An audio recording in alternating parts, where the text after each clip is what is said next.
So what's up everyone? For today's vlog, ipapakita namin sa inyo yung dalawa sa tourist spot na napuntahan namin dito sa Vigan City. So first one is the Hidden Garden, and later on, ang RJ Jar Factory naman. So dito na muna tayo sa Hidden Garden. Sobrang ganda dito guys, maaliwalas, ang ganda ng views, yung nature, ma-appreciate mo talaga. Let's go!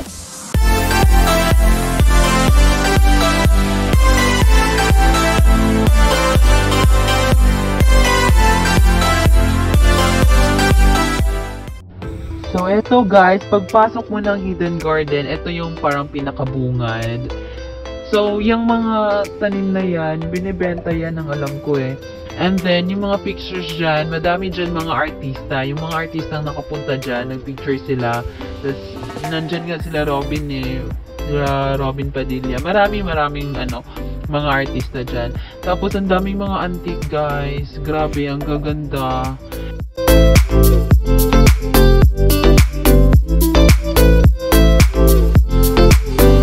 So guys, mag-tour na tayo sa loob ng Hidden Garden. So, alam nyo na, puro bulaklak, mga halaman, kung ano-ano makikita nyo dyan na related sa nature. Kasi from the name itself, it's Hidden Garden. So, more on garden. Binibenta din nila yung mga halaman dito guys. Like, yung may mga kalamansi dito, yung mga dwarf na kalamansi. At kung ano-ano pa, pero more on bulaklak. So, eto na guys, bye-bye na lang natin yung papasok.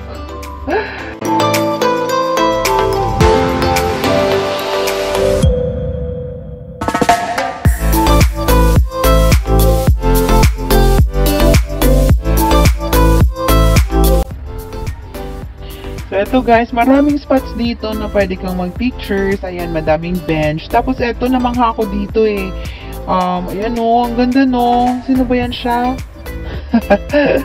Ang ganda, mga antique, may mga palayok. Ayan, maraming mga ganyan, mga bench. Pwede kayo mag-pictures dyan. Tsaka ito, kawali ng mga aswang.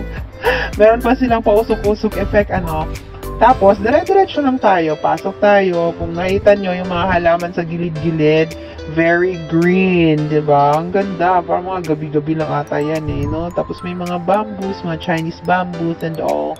And then, may mga pangalan actually yung mga tanim na yan, eh. Pero hindi ko siya nag-videohan isa-isa kasi mahaba na masyado yung video. So, ano lang to guys? Overview. O, diba? Diyan, pwede ka din mag-pictures dyan. Maaga kasi kaming pumunta around 8 or 9. Tapos, alam mo, pag mga ganyang oras, parang kaka-sunrise lang. Ayun o, alam nyo ba yung ganyang food guys? Poki. Parang sounds, diba, familiar, cherries. Pero ayan talaga yung pangalan niya, guys. So, lutong, yan, Ilocos. May mga longganisa, pinopromote nila dito, Ayan, guys. Continue lang tayo sa paglalakad, guys. Ayan. Oh. Wait na muna. Time out muna. Nagbi-milk si JD. Kahit sa agit ba, naglalakad yan, nakaupo, or anong style. Pag gusto mag-milk yan dyan. Ay, mag-milk talaga yan siya. Tapos, eto na yung Hidden Garden. Ay, eto na yung mga plants na binibenta nila. Iba't ibang mga plants, flowers, and all. Ayan guys, so pili lang kayo guys. Kung gusto nyong bumili guys. Hindi ko alam ang mga presyohan dyan guys kasi I'm not into plants eh. Pero gusto ko like mag-picture sa mga ganyan. Pero like magtatanim. Parang hindi ako masyadong fan ng mga ganyan. Si Maki, oo. So, ayun, ang gaganda guys. So, ang lulusok pati. Tapos may mga dwarf, dyan, sili, kalamansi. Hindi ko alam ano pa yung iba. Tignan na lang natin. Ayan, oh. Grabe. Tapos, ang linis pa. Very organized. Maayos na, in-organize talaga nila ng maayos. Tapos, may mga bonsai, oh. Dyan, oh. Ganda, no? Perfect. Ayan. Ayan yung basil ata. Not sure. Ang ganda no, ang ganda sa mata ng mga greens. Grabe, ang bilis ko pala mag-ikot ng camera. Pasensya na kayo guys, nakakahilo pala na. Ayun no, ang bilis. Every day is a learning process, guys. So, next time, sa next video ko, try kong bagal-bagalan. Hindi talaga ako expert pa, as in, matagal na akong nag-create ng YouTube channel. May mga videos na akong madami, pero hindi ko ma-perfect talaga yung magandang pagkuha ng videos.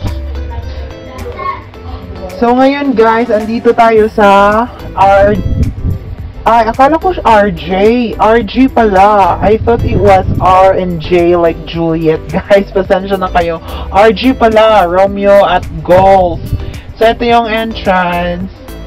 Tapos, as you, can see, puro mga palayok. Diba? Ang cute ng mga palayok, guys. So, kung gusto nyong, bumili ng palayok, guys, para naman ma-reminisce nyo yung mga old, mga kultura natin. Pwede kayong pumunta dito, guys. Alam ko marami naman na din sa Maynila eh. Pero pag andito kayo sa Vigan, iba talaga. Parang feel na feel nyo yung yung dating panahon. So, ayan nakapile lang yung mga iba't ibang sizes ng palayok. For sure, ang gumawa niyan, hindi lahat yung mga, yung taong nagbabantay. Yung mga turista, kasi pinapatry nila eh. Now, manood tayo kay Kuya, before or bago ko subukan na gumawa ng palayok. Panoorin mo natin si Kuya, guys.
Now guys, para naman hindi sayang, para ma-experience ko kung paano gumawa, tatry natin guys. Syempre, natapos na yung lesson eh. Ito yung exam. Let's see guys kung kaya. Ayan. Mahaba kasi yung kuko ko dyan eh. Kasi first time ko magpa-nail, extension. Hindi ko naman kasi alam na pupunta kami sa ganito. Tapos itatry ko pa. Kasi gusto ko talaga i-try. Ayan guys. Yun pangiti-ngiti lang si Violet. O diba? Pangiti-ngiti ako dyan kasi super happy ako na matry. Tapos nakakakiliti kasi yan siya pagka kasi diba ang bilis ng ikot. Nakakikiliti ako dyan eh, yung kamay ko. Ayan, ginaguide pa ako ni Kuya. Minsan din medyo mahina ako sa instruction pagka yung actual kong gagawin ini-instruct kasi sabi wag mo masyadong diinan yung pagganyan ko, kaso dinidiinan ko eh, kaya nagiging siya kung sa Bisaya pihing. So hindi ko alam sa Tagalog, siguro parang nagiging pa-oval siya ganun. So ayan, sabi Kuya, wag mo may mga instruction, ayan tignan mo, mali-mali na naman ako. Kasi diniinan ko. So sabi niya, sakalin ko daw para magkaroon ng parang liig, di ba yung palayok may liig-liig, sakalin ko daw. Nung pagsakal ko, diniinan ko, medyo may galit kasi ako. Kaya ayan, ngayon, mapi-perfect naman yan. Andyan si kuya eh. Tapos more on, lang yan siya, basa-basa ng tubig. Ang ganda no, sayang, dapat pala, binili ko yan.